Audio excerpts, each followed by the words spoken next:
sur ce nouvel épisode des Pacific Buzz.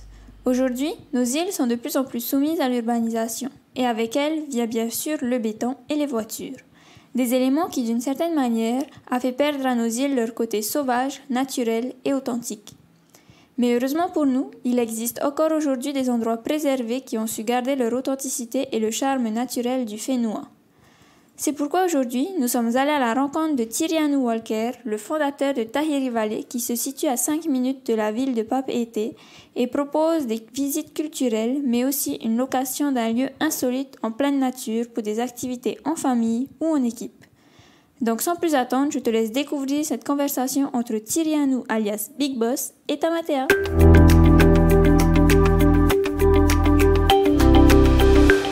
Alors bonjour à tous, bienvenue sur ce nouvel épisode des Pacific Buzz et aujourd'hui nous accueillons Tirianu Walker, surnommé le Big Boss, qui va nous parler de son entreprise Tahiri Valley. Alors bonjour Tirianu, comment est-ce que tu vas? Roland, tout va bien. Tout va bien. Alors aujourd'hui on t'accueille pour parler un peu de toi et parler un peu de ton parcours entrepreneurial. Donc avant de commencer à aller dans le lieu sur la partie Tahiri Valley, petite question pour toi par rapport à ton parcours. D'où est-ce que tu viens? Et c'est quoi ton parcours avant l'entrepreneuriat? D'où est-ce que je viens? C'est-à-dire, de quelle formation est-ce que tu es parti? Ou qu'est-ce que tu as fait comme études peut-être qui auraient mené à... Alors, mes dernières études, j'ai fait un bac pro de construction et aménagement du bâtiment. Rien à voir avec l'entrepreneuriat. Ouais. Et ensuite, je suis sorti de là parce que j'avais envie de gagner ma vie. Rapidement, tout de suite. Ouais. Pas attendre qu'on t'embauche. Ok. Est-ce que tu étais du coup finalement un peu prédestiné à l'entrepreneuriat? Est-ce que tu avais des choses qui ont fait que dans tes études... Non, pas du tout. Je suis sorti de l'école, j'avais envie de travailler. Enfin, je travaillais déjà en tant que bagagiste, intercontinental. Voilà, j'ai eu la chance de travailler un peu dans le tourisme. Ok. Et après, petit à petit, je ne suis pas arrivé directement à l'entrepreneuriat, me lever un matin et me dire... Enfin si, je me suis levé un matin et je me suis dit, ok, j'ai plus envie de faire ça. Ok. Mais ça ne s'est pas fait en sortant de l'école, quoi. Du jour au lendemain. C'est-à-dire, j'ai eu la chance de beaucoup voyager après l'école. J'ai habité presque 4 ans en Espagne. J'ai vu un peu qu'est-ce qui se faisait là-bas, qu'est-ce qu'on pouvait faire ici. C'est pour ça que... Ok, une grosse expérience à l'étranger finalement alors. Ouais, c'est une grande expérience ici aussi, mais là-bas c'est différent. Tu vois. Là-bas, mes 2 premières années, j'ai travaillé en tant que danseur professionnel dans un groupe de danse local. Ok. Danse locale. Ok. Je gagnais ma vie comme ça. Après, j'ai eu la chance d'intégrer une société qui s'appelle Bacardi. Ok. On a eu la chance, je ne suis pas le seul, on a plusieurs Polynésiens à travailler dedans en tant que représentant d'une marque de rhum qui s'appelle Seven Tiki d'ailleurs. Je ne connais pas. C'est pas grave. Et après, ben voilà, j'ai travaillé dedans, je suis revenu. Et ensuite, j'ai travaillé mon dernier emploi avant de monter ma société, j'étais à la brasserie. Ok. Ça se passe bien. Gardez des bons contacts. Ouais, j'ai un bon feeling avec la brasserie. Okay. J'ai travaillé, je ne sais plus combien de temps, peut-être 2 ou 3 ans avec eux. Ensuite, j'ai décidé de monter, de me lancer. Okay. Et un matin, je me suis levé et j'ai dit ok. Donc finalement, il n'y avait rien qui était en mode ok, je vais faire toutes ces étapes-là pour en arriver à monter mon entreprise. C'était un parcours de vie finalement simple. On peut peut-être pas dire rien, mais peut-être l'expérience de la vie aussi t'ont mené à ce chemin-là, tu vois. Ouais. Je dis sans le savoir, ce que tu fais au quotidien, je sais pas, tu vends, tu achètes, et là tu te dis, il y a quelque chose là. Ouais. Tu vois, tu achètes 10 francs, tu les vends 1000 francs, il y a un petit quelque chose qui se passe. Et après, à un moment donné, j'exagère quand je dis ça, mais à un moment donné, tu te dis, ok, je n'ai pas envie de gagner que ça tous les mois. Ok. J'ai pas envie j'ai envie de gagner plus, quoi. Parce que après, il y a des exemples, des gens qui réussissent en montant leur entreprise. Et après, tu te lances. C'est comme ça, tu essaies, tu vois si ça fonctionne. Ouais, effectivement, ça c'est une partie de l'entrepreneuriat qui est qu'à un moment il faut se lancer et voir qu'est-ce que ça donne concrètement sur le terrain quand on lance Bon, une avant entreprise. de se lancer, c'est très important. Il faut étudier le marché sur lequel tu veux te lancer. Il faut bien étudier ton truc aussi. Si tu veux que ça réussisse, il faut que tu étudies ton truc. Il faut que tu sois un champion dans la discipline où tu veux aller. Si tu veux faire du judo et du jeu au cadre, à un moment donné, il faut que tu t'entraînes au judo. Si tu veux être un champion de judo, pas juste. Après, si tu veux juste participer, bon, tu fais ce que tu veux. Si tu es un champion de judo, ben, il faut s'entraîner, brother. Il n'y a pas de secret. Ah ouais, complètement. Enfin, à mon avis, il n'y a pas de secret. Ok. Donc finalement, toi, c'était pas quelque chose que tu avais prévu, c'est quelque chose qui s'est fait petit à petit, qui s'est mis dans ta tête, et du coup, tu as lancé ton propre... Voilà, j'ai étudié le truc, je travaillais déjà dans le tourisme, on parlait déjà du tourisme vert à l'époque. Je me suis dit, bon, il n'y a pas grand-chose dans les vallées, ils veulent qu'on exploite les vallées. J'ai la chance d'avoir une vallée, et voilà, tu vois, c'est un peu dessiné comme ça, tu vois. J'ai une vallée, ok, qu'est-ce qu'on peut faire, est-ce qu'on peut la valoriser, et voilà, c'est parti comme ça. Et, après, une fois que tu te lances, faut pas abandonner, faut pas avoir peur, quoi. Et combien de temps ça a pris, on va dire, entre le process, je me dis, ben tiens, j'ai envie de me mettre à mon compte, j'ai envie de lancer mon propre truc, et ben ça y est, Tahiti Valley est ouvert. Ah, moi, ça a duré 10 ans ou 11 ans. Ah ouais, quand même. Ah oui. Ah, c'est un Oui, sacré parcours.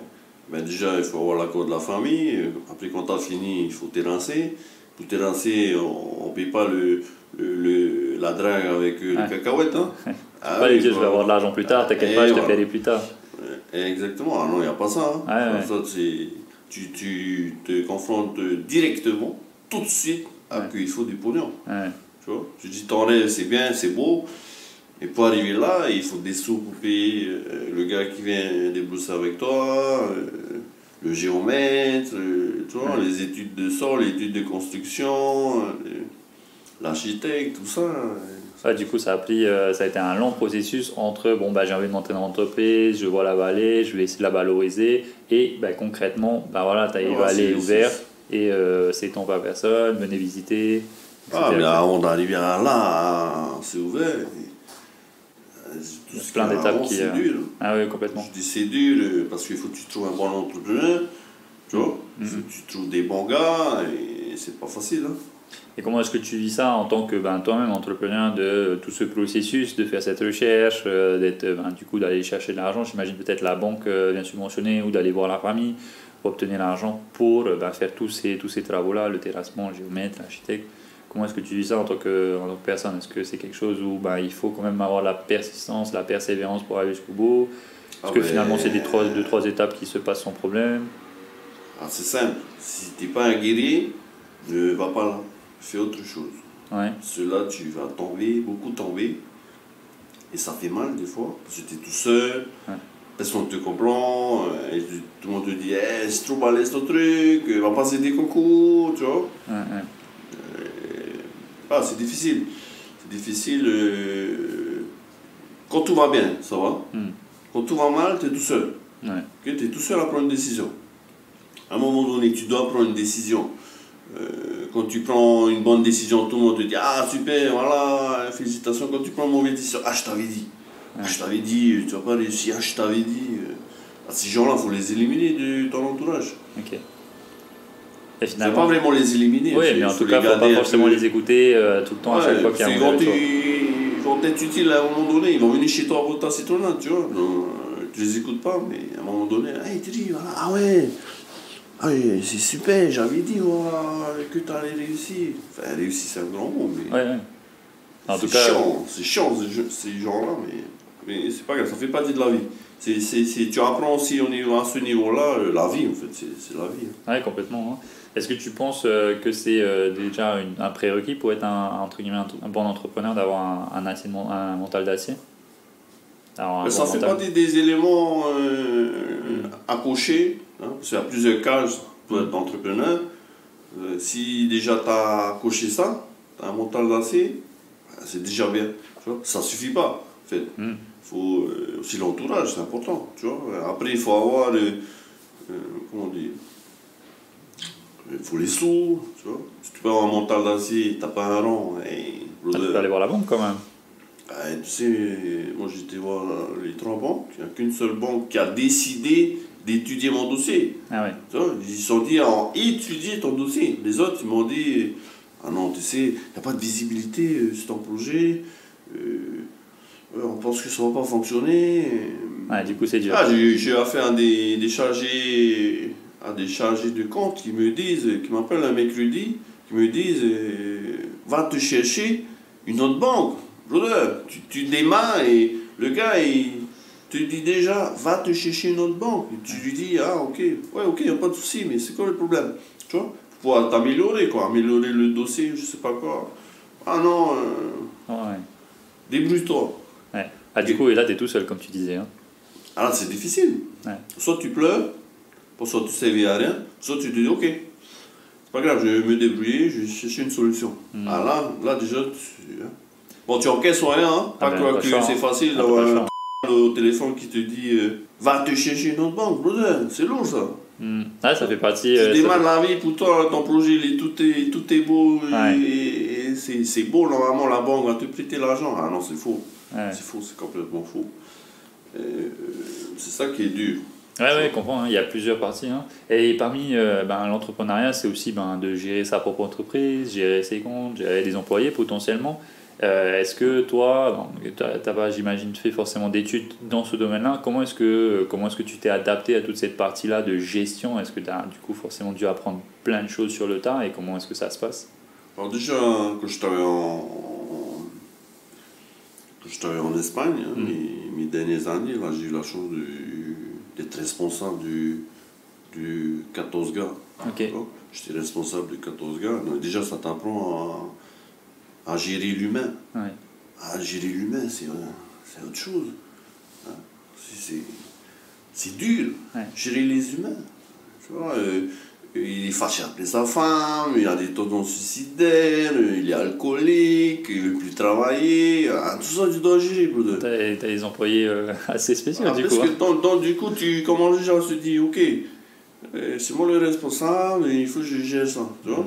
Donc, je t'ai pas destiné à sortir de là, devenir entrepreneur. Non, ça, c'est. On va te dire, tu te formes. En fait, hein, c'est une forme de. Une sorte de formation, en fait. Ouais, l'apprentissage de la vie, comme tu Voilà, disais, hein, les expériences qui nous forment. Et aujourd'hui, combien de personnes travaillent dans Tahiti Valley? Est-ce que c'est juste toi? À peu près. Non, en fait, moi j'ai plusieurs patentés parce que souvent je fonctionne en fonction des visites. Et donc je travaille avec plusieurs guides culturels, c'est important pour moi de le dire parce qu'on est sous le guide.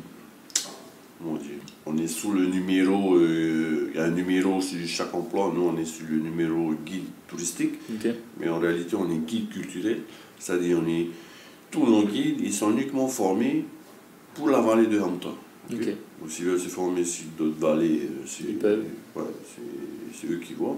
Mais nous on a formé tous nos guides uniquement pour la vallée de Hampton. Okay. Au départ c'est moi et mon oncle qui faisaient, mais après on n'arrivait pas à suivre, il y avait trop de monde. Ouais. Du coup, on a décidé de former des guides. Et voilà, du coup, on travaille comme ça et ils sont tous patentés. Et les groupes sont accompagnés par des accompagnateurs secouristes. Ok. Et donc voilà, on a commencé comme ça. Je crois on a commencé en avril-mai 2001, je crois. Ok, donc ça fait 22 ans maintenant aujourd'hui que Tahiti Valley existe. Ok, je te propose de faire une petite pause et puis on va reprendre ensuite.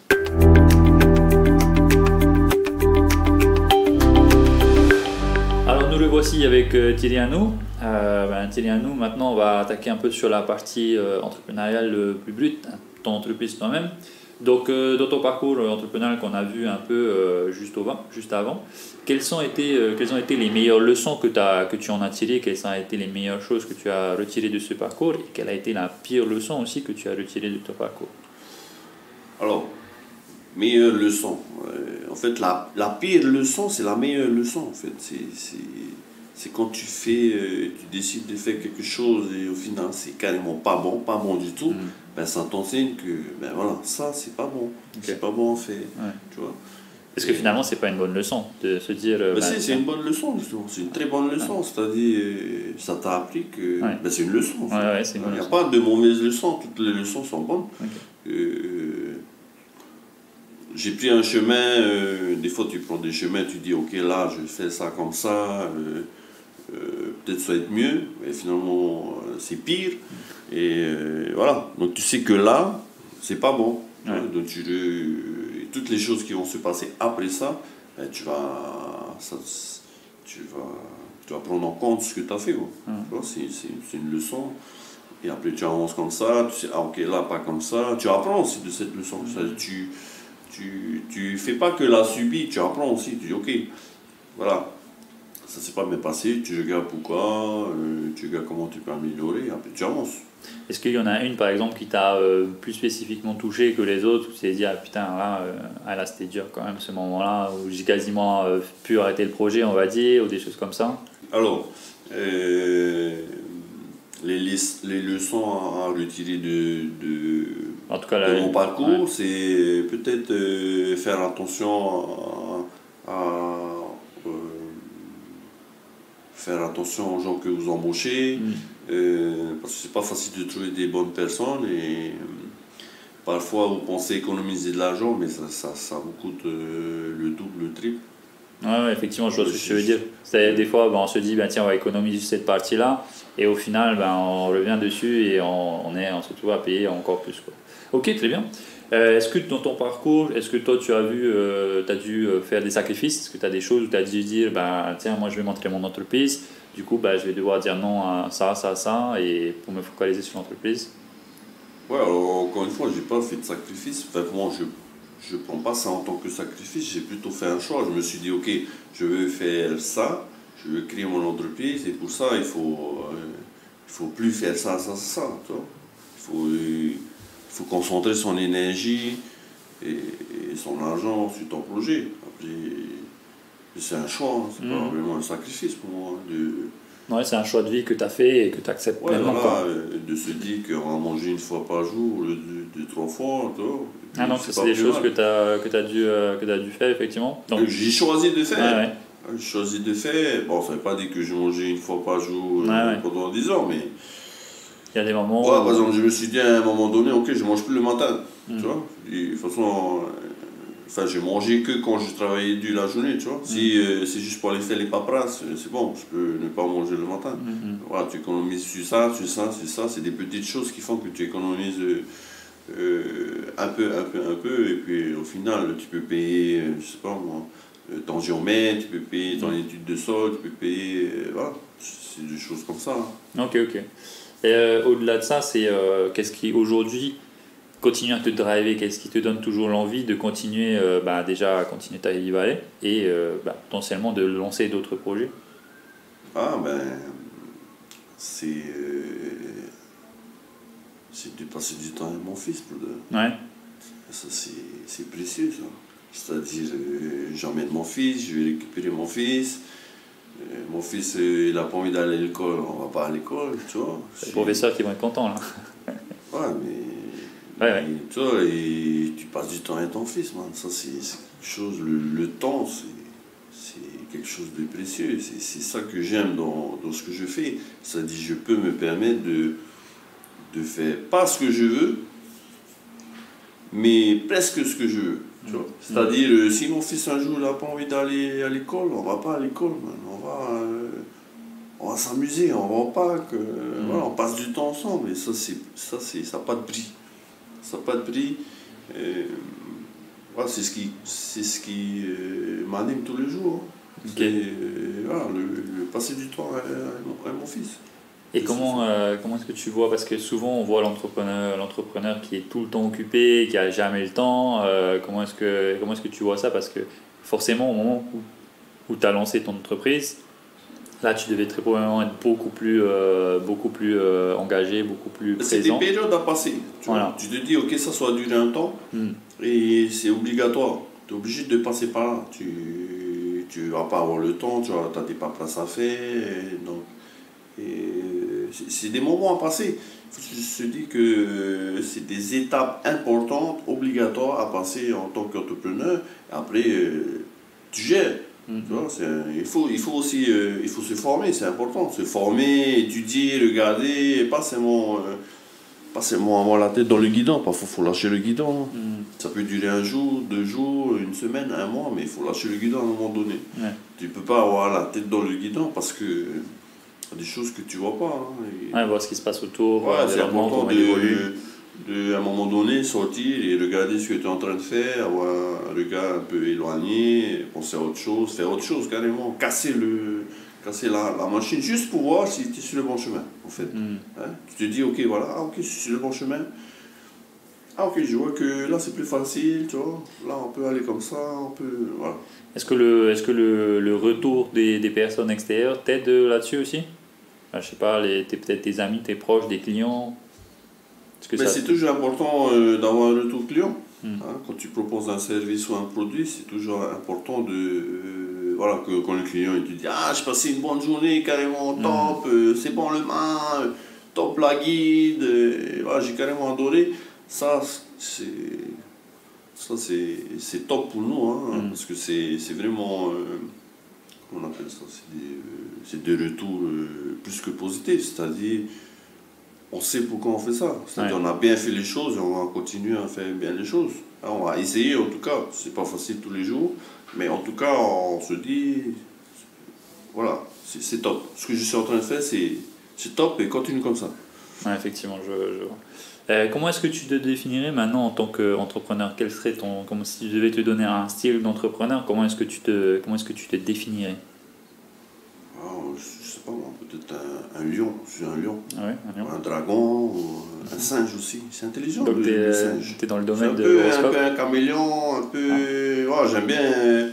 Là, avec Tahir Valley, on forme des guides, donc plus dans la formation, plus dans ce style-là, mais moi j'aime bien le feu, j'aime bien le feu, je fonce, pas bêtement, plus bêtement. Avant aussi, c'était jeune et con, comme on dit, mais c'est important, sur des étapes importantes à passer, il faut être jeune et con pour devenir plus sage. Moins jeune et plus sage. Hein. Et voilà.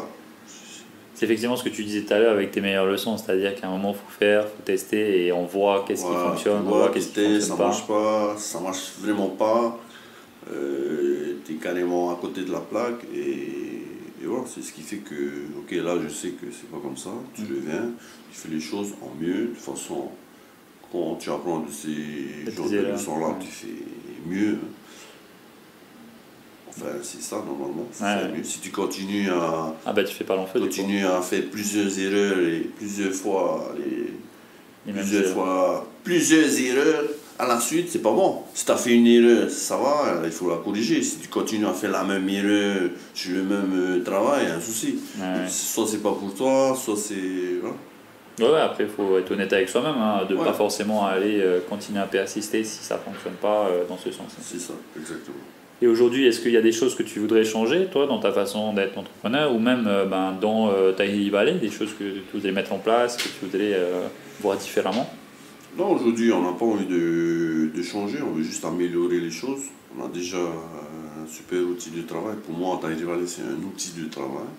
Et il faut améliorer cet outil de travail-là. Et c'est pas facile.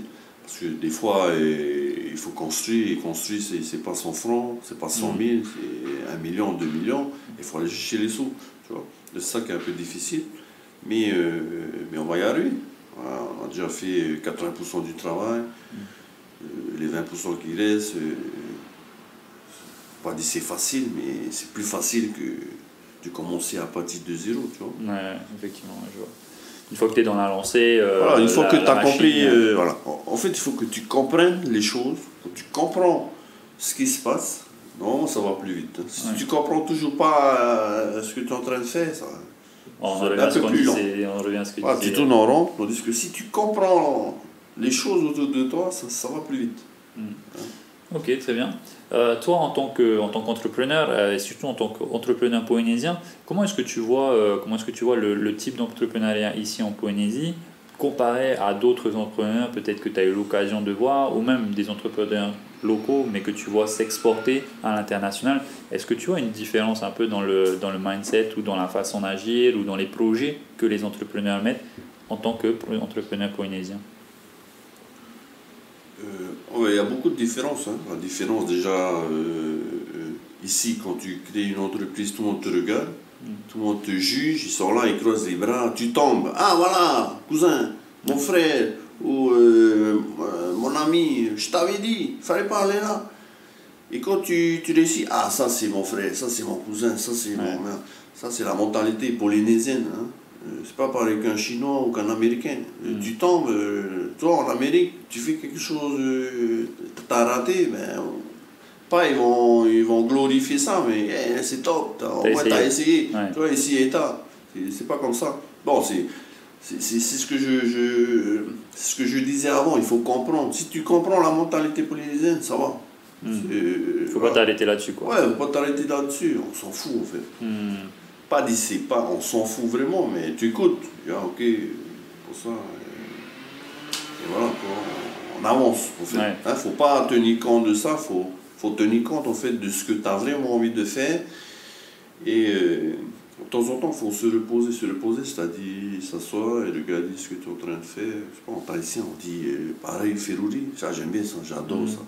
Donc, dès que tu vois, tu es un peu dans le tourbillon, pareil, Ferrouri. Assis-toi, réfléchis, prends ton temps.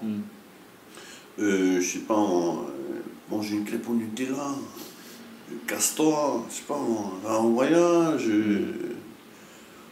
Enfin, fais autre chose, repose-toi. Hein, mais après, reviens. Pour revenir plus fort. Plus, ok, voilà.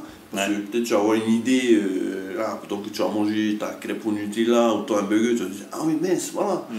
Là, l'idée est là. Voilà la solution au problème. C'est vrai que les entrepreneurs, finalement, c'est assez rarement des personnes qui arrêtent de penser. C'est quelque chose qui est en permanence. Ah oui, tu dors pas en fait. Tu dors pas, tu te lèves par exemple, un exemple de moi je sais que pas cher, tu te lèves à 3h du matin, mais c'est comme si tu es réveillé. Tu es réveillé en fait, ça t'arrive comme une bombe dans la tête, tu te réveilles. À ce moment-là, tu regardes ton internet, est-ce que ça existe, est-ce qu'il y a moyen de le faire, comment je peux améliorer mon truc, c'est une graine qui t'arrive comme ça. Après, il faut... les mois passent, tu réfléchis, et quand tu vois que la même idée, elle commence à germer, prendre forme, tu te dis, ouais, il y a moyen, tu discutes un peu avec tes copains, tu regardes un peu le gars qui fait un peu comme toi, et tu te dis, ah ok, bon, c'est pas mal. C'est pas mal dans l'idée, maintenant il faut la perfectionner, il faut que tu sois bon, il faut que tu sois le meilleur dans ce que tu vas faire. Il faut la concrétiser tout ça, effectivement. Ouais. Ok, je te propose donc de faire une deuxième petite pause et puis on se revoit ensuite.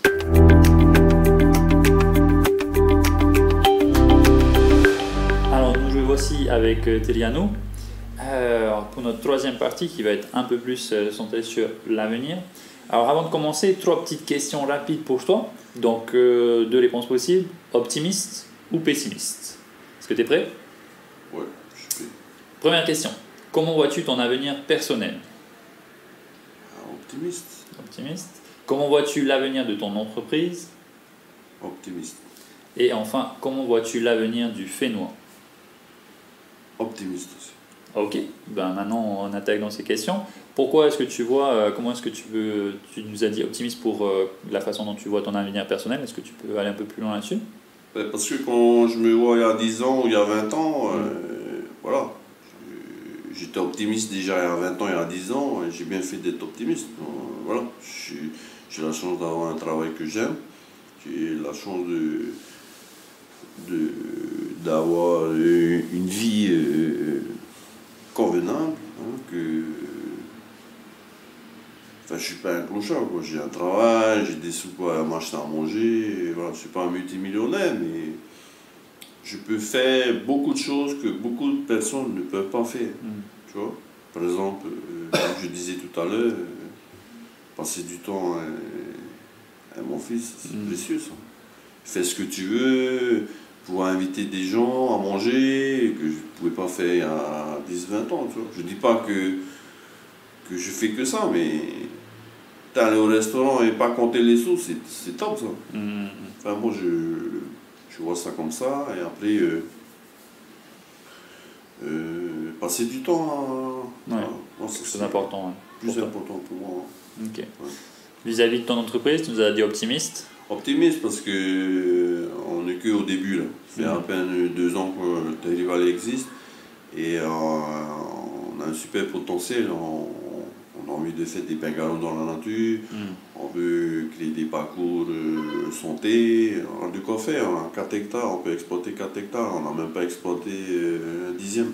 Tu vois? Donc, il y a de quoi faire, mais pour faire tout ça, il faut de l'argent. Il faut aussi avoir une vision à moyen et long terme, parce que ça coûte du pognon. Et avoir une vision à moyen et long terme, c'est se dire, est-ce qu'il y aura des clients qui vont venir ici? Sur le contexte actuel, les gens n'ont plus d'argent, alors il faut te projeter, mais aussi prendre en compte ce qui se passe en ce moment, tu vois.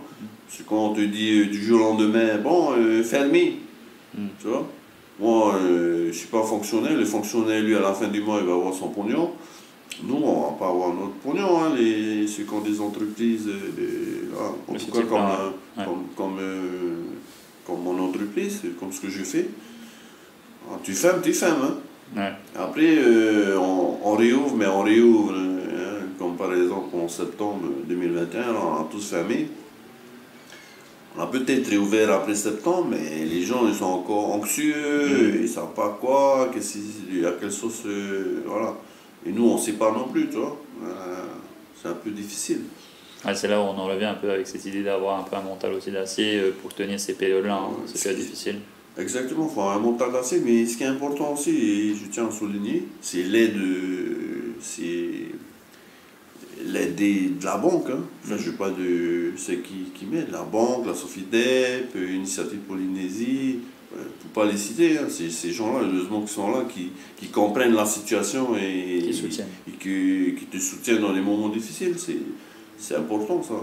Et voilà, l'aide de ces personnes-là sont très importantes. Ok. Et par rapport à l'avenir du Fénois, optimiste du coup? Optimiste parce que bien sûr tout va mal en ce moment, mais c'est pas que chez nous que ça va mal partout. Comme on habite ici et qu'on est optimiste, c'est-à-dire on croit, je ne suis pas le seul à croire en mon pays, on a plusieurs jeunes qui croient qu'on peut réussir, mais c'est pas facile. C'est la politique, on a une situation un peu géostratégique, si je peux dire ça comme ça. On ne peut pas vraiment exploiter, on se fait exploiter plutôt, mais c'est comme ça. Il faut des jeunes comme moi ou comme nous, je ne suis pas le seul, à créer et à développer le Fénois. Il y a moyen, il y a toujours moyen de s'améliorer. Et j'ai confiance en nos jeunes, hein, les jeunes qui arrivent là, enfin j'espère. Ils ont envie de créer, d'inventer, de faire bouger les choses. Voilà, ça c'est intéressant. On n'est peut-être pas beaucoup, mais les Spartiates, ils n'étaient pas beaucoup non plus. Donc voilà, on peut réussir à faire quelque chose. Et ça tombe bien que tu nous parles de créer. Est-ce que tu as toi, des projets sur lesquels tu travailles en ce moment? Donc forcément, j'imagine que tu consacres beaucoup de temps à Tahiri Valley. Est-ce que tu as d'autres projets sur lesquels tu travailles aussi peut-être? Est-ce que tu veux même partager avec nous? Oui, alors il y a 6 mois, on a décidé, moi et mon développeur, enfin c'est moi qui ai eu l'idée, mais il fallait que je trouve un développeur. J'ai eu l'idée de créer un site internet où on va proposer à nos abonnés, parce que c'est un site internet payant, on va proposer des tarifs ultra compétitifs. On va essayer de baisser les tarifs chez nos partenaires, hein, de baisser au maximum, de faire des remises exceptionnelles chez nos partenaires. Je vous donne un exemple, à Tahiri Valley, nous on va faire moins 20 ou moins 30% sur les entrées de tous les abonnés, on va faire une remise de moins 20 à moins 30%. Après, on a d'autres partenaires aussi, on a 200, 300 partenaires au jour d'aujourd'hui. Et tous les jours, on a 1, 2, 3 partenaires qui rejoignent le site internet, qui souhaitent travailler avec nous. Et ça veut dire qu'il y a un marché à prendre là-dessus. Il y a quelque chose à faire là avec ça. Parce que les gens n'ont plus d'argent. Tout a augmenté là, depuis le 1er janvier. Et donc c'est intéressant pour eux. Parce qu'ils pourront continuer à consommer comme ils veulent. Mais voilà, un prix réduit, un prix exclusif. Voilà, l'idée, c'est en fait de proposer des prix moins chers qu'au magasin. Si au magasin, par exemple, ils vendent une casquette à 5 000 francs, pour nous, on va essayer de la faire à 2 500 ou 3 000 francs. Voilà, ça c'est un partenaire, puis il y a plusieurs partenaires. Ah ouais, je vois l'idée. Comment est-ce que tu fais le pont entre moi qui fais Tahiri Valley, qui m'occupe peut-être plus de ce qui est sur le terrain, de visites culturelles, d'un site d'accueil, je passe dans la transition digitale, et là c'est un autre domaine. Comment est-ce que tu fais le pont entre les deux? Comment est-ce que tu passes la frontière? Ça part déjà d'un constat. Ça part d'un constat, c'est qu'aujourd'hui on est à l'ère d'Internet, et si tu veux pas louper la vague, il faut que tu crées un truc sur Internet. Okay. Donc c'est pour ça qu'on a créé aussi cette société-là. Enfin, le site Internet s'appelle Moins cher que pas cher. Voilà, pourquoi moins cher que pas cher? Parce que c'est moins cher qu'au magasin. Ce que tu vas acheter toi tu vas avoir un tarif moins cher qu'au magasin. Et donc, voilà, pour moi, c'était important de passer de quelque chose de plus terre à terre, comme Tahiri Valley, à un truc plus virtuel, on va dire. De travailler sur Internet, c'était important pour moi de créer un truc sur Internet. Et voilà, j'ai pensé à ça. J'ai discuté un peu autour de moi, j'ai tâté un peu le marché, je me suis dit qu'il y avait quelque chose à faire là. Et voilà, j'essaie, je me lance. Ouais. Une fois que tu as étudié un peu le marché, il faut essayer. Ce qu'on est en train de faire, on essaie. Pour le moment, on a des retours positifs, aussi bien chez les gens qui nous entourent que chez les partenaires. Voilà, ça les intéresse de travailler avec nous, et voilà, pour le moment c'est positif, on va avancer comme ça. Ok, très bien, du coup on te souhaite bonne chance sur ce projet-là. Pour partir un peu sur la projection, comment est-ce que tu vois ton entreprise dans 10 ans? À quoi est-ce qu'elle ressemblera, et où est-ce que tu en seras dans ton parcours dans 10 ans? Alors Tahiri Valley, dans 10 ans, avec peut-être des bungalows dans la nature, peut-être des activités culturelles où les gens pourront rester peut-être un week-end, une semaine. On va créer des parcours santé, peut-être des FAPU, plantes médicinales, locales et d'ailleurs, plantes aromatiques. Voilà, ce genre de parcours zen où les gens ils sautent dans un hamac et voilà. Ils profitent de la nature, de l'immersion. À portée de main, un livre, et voilà, dans la nature, à 5 minutes de la ville. Tahiri Valley est à 5 minutes de la ville. Tous ceux qui viennent chez moi, je dis, on ne se croirait pas qu'on est juste là à côté, on est juste en ville. Voilà, c'est pour ça que Tahiri Valley a été créé, c'est ça, déconnecté au fait. Des gens qui sont tout le temps entourés de monde et ils viennent ici profiter de la nature. Ensuite, par rapport au site internet, moins cher que pas cher, on souhaite faire une application aussi. On tend vers l'application, parce qu'aujourd'hui les gens sont tous sur une application. C'est important pour nous de créer cette application. Pour le moment, on tâte le terrain, on se lance avec un site internet. Mais on réfléchit à créer une application. Mais après, on va proposer plusieurs choses, je ne peux pas le dire là maintenant. Et on va proposer plusieurs choses qui vont faire que tout le monde, tous les Polynésiens vont se lever le matin et vont regarder l'application parce qu'on se dit, ah là, il y a quoi comme bonne affaire aujourd'hui, tu vois. Il y a un ticket de concert là, il a 50% pour nous, tu vois. Là, un billet à limiter, 50%, je sais pas moi, un billet d'avion, pourquoi pas. Voilà comment je vois l'avenir de moins cher que pas cher. Ok, très bien. En tout cas, une belle expérience d'entrepreneur, et si tu pouvais partager quelque chose, quelle serait la chose que tu partagerais avec les auditeurs, avec les gens qui ont envie de se lancer, qui n'osent pas se lancer, ou peut-être qui ont envie d'avoir un message? Ben, ceux qui ont envie de se lancer, étudiez bien d'abord l'animal, là où vous allez, le marché. Étudiez bien ça, travaillez dur sur ça. Il faut bien étudier en fait, il faut bien analyser là où vous allez aller. En fait, il faut aller là où tu sais bien faire. Si tu es un menuisier et tu as envie de tout lâcher pour faire menuisier, ben, étudie d'abord. Tu vas acheter ton bois, ton matériel et tout ça. Est-ce qu'il y a des gens qui vont acheter ton produit? Tout ça, faut analyser, il faut étudier. Après,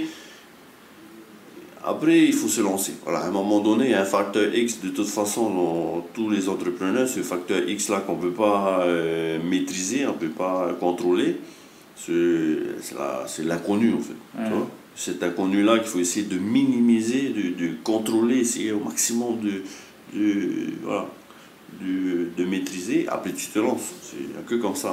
C'est en faisant que tu vas voir, ok, je suis sur le bon chemin, non, je ne suis pas sur le bon chemin, non, c'est pas maintenant, c'est voilà, que comme ça. Un conseil, c'est tout bête, hein, c'est classique peut-être, c'est ne jamais abandonner, croyez en vos rêves. Voilà, c'est tout simple. C'est simple à dire, mais c'est peut-être compliqué à le vivre, à mettre en place. À le vivre, voilà, et au quotidien surtout, c'est difficile. Mais voilà, n'abandonnez jamais. Voilà, faites-toi à tout le monde, tous ceux qui se lancent, allez-y. Ben, en tout cas, Tilianou, merci, on a été très heureux de t'avoir et puis on te souhaite bonne chance sur tes projets à venir et sur l'avenir de Tahiri Valley. Ok, Maroro, bon courage aussi à toi. Hein. Ouais, Maroro, merci.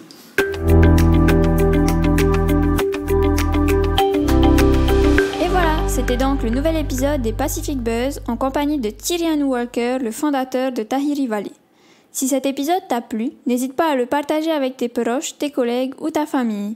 N'hésite pas également à le partager sur les réseaux sociaux et à le noter sur ta plateforme de podcast préférée. Ce sont tes retours et tes partages qui nous aident à continuer. Je te retrouverai donc très bientôt pour un nouvel épisode, un nouvel entrepreneur. D'ici là, prends bien soin de toi et à bientôt. Nana!